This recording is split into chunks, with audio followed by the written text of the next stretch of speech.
రాష్ట్రాల్లో భానుడి భగభగలతో ఎండల తీవ్రత అంతకంతకు పెరుగుతోంది. రోహిణి కార్తెకు ముందే 2 తెలుగు రాష్ట్రాల్లోనూ ఎండలు మండిపోతున్నాయి. ఏకంగా 45 డిగ్రీలకు పైగానే ఉష్ణోగ్రతలు నమోదవుతున్నాయి. భానుడి ప్రతాపానికి రాష్ట్రం నిప్పుల కొలిమిగా మారింది. ఎండల సెగలకు జిల్లాలు సలసలా కాగిపోతున్నాయి. భానుడి ప్రతాపానికి జనం ఉక్కిరిబిక్కిరవుతున్నారు. ఓవైపు ఎండలు, మరోవైపు తీవ్రమైన వడగాలులతో చుక్కలు చూస్తున్నారు జనాలు. తెలంగాణలో ఎండల తీవ్రత మరీ ఎక్కువగా కనిపిస్తోంది. 10 ఏళ్ల రికార్డులను బద్దలు కొడుతూ నిన్న నిజామాబాద్ జిల్లా మెండోరాలో 46 డిగ్రీల ఉష్ణోగ్రత రికార్డైంది.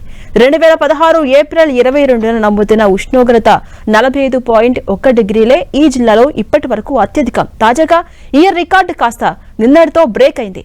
ఇక మరో 11 జిల్లాల్లోనూ 10 ఏళ్ల రికార్డును అధిగమించి ఉష్ణోగ్రతలు నమోదవుతున్నాయి. గత 10 ఏళ్లలో ఏప్రిల్ నెలలో ఎప్పుడూ ఇంతలా భారీ ఉష్ణోగ్రతలు నమోదవలేదు. గతంలో 45.3 డిగ్రీలే అత్యధికం. ఒక్క రామగుండం మినహా ఏ ప్రాంతంలో కూడా 45.3 డిగ్రీలు దాటలేదు. అలాంటిది ఒక్కసారి 12 జిల్లాల్లో 45 నుంచి 46 మధ్య ఉష్ణోగ్రతలు నమోదవడంపై ప్రజలు అల్లాడిపోతున్నారు. అటు ఒక్కసారిగా పెరిగి ఎండల తీవ్రతతో అధికారులు, పర్యావరణవేత్తల్లో ఆందోళన వ్యక్తమవుతుంది. ఇక రాష్ట్రంలో ఎండలు మరింత తీవ్రమయ్యే ప్రమాదం ఉందని వాతావరణ శాఖ హెచ్చరించింది. ఇవాళ నిజామాబాద్, నిర్మల్, ఆదిలాబాద్, కొమరంభీం, ఆసిఫాబాద్ జిల్లాలకు రెడ్ అలర్ట్ జారీ చేసింది. ఈ జిల్లాలో 45 డిగ్రీలకు పైనే ఉష్ణోగ్రతలు నమోదు కావచ్చని, వడగాలులు కూడా వీస్తాయని తెలిపింది. ఉత్తర, దక్షిణ తెలంగాణ జిల్లాలు అప్రమత్తంగా ఉండాలని వాతావరణ శాఖ అధికారులు సూచించారు. మరో 3 రోజుల పాటు ఎండల తీవ్రత అధికంగా ఉంటుందని పేర్కొన్నారు.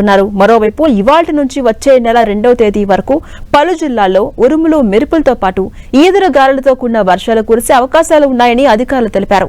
అటు ఏపీలోనూ సేమ్ సిచ్యువేషన్ కనిపిస్తోంది. రాష్ట్ర వ్యాప్తంగా ఎండల తీవ్రత రోజు రోజుకు పెరిగిపోతోందని, ఇలాంటి నేపథ్యంలో ప్రజలంతా అప్రమత్తంగా ఉండాలని ఏపీ విపత్తు నిర్వహణ శాఖ అధికారులు పేర్కొన్నారు.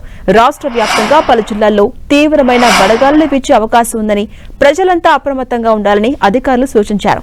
ఇప్పటికే రాష్ట్ర వ్యాప్తంగా పగటి ఉష్ణోగ్రతలు కొన్ని చోట్ల 45 డిగ్రీల సెల్సియస్ దాటుతున్నాయి. అటు ఎండల తీవ్రత దృష్ట్యా మధ్యాహ్నం 12 గంటల నుంచి సాయంత్రం 4 గంటల వరకు ప్రజలు బయటకు రాకపోవడమే సేఫ్ అని అధికారులు చెబుతున్నారు. ఇక మాడు పగిలే ఎండలు కొడుతుండటంతో ప్రజలంతా జాగ్రత్తలు పాటించాలని వైద్య నిపుణులు సూచిస్తున్నారు. దాహం వేయకపోయినా తరచుగా మంచినీరు, కొబ్బరి నీళ్లు, మజ్జిగ, ఓఆర్ఎస్ వంటి పానీయాలు తీసుకోవాలని సూచిస్తున్నారు. వదులుగా ఉండే కాటన్ దుస్తులు ధరించాలని, తప్పనిసరి బయటకు వెళ్లేటప్పుడు గొడుగు, టోపీ లేదా కళ్లద్దాలు వాడాలని సూచిస్తున్నారు. వీలైనంత వరకు మధ్యాహ్నం వేళల్లో ప్రయాణాలు, శారీరక శ్రమతో కూడిన పనులను వాయిదా వేసుకోవాలని చెబుతున్నారు. నూనెలో వేయించిన పదార్థాల కంటే చలువ చేసే ఆహార పదార్థాలకు ప్రాధాన్యమివ్వాలని చెబుతున్నారు డాక్టర్స్. వృద్ధులు, గర్భిణీలు, చిన్నపిల్లల విషయంలో అత్యంత జాగ్రత్తగా ఉండాలని వైద్యులు సూచిస్తున్నారు.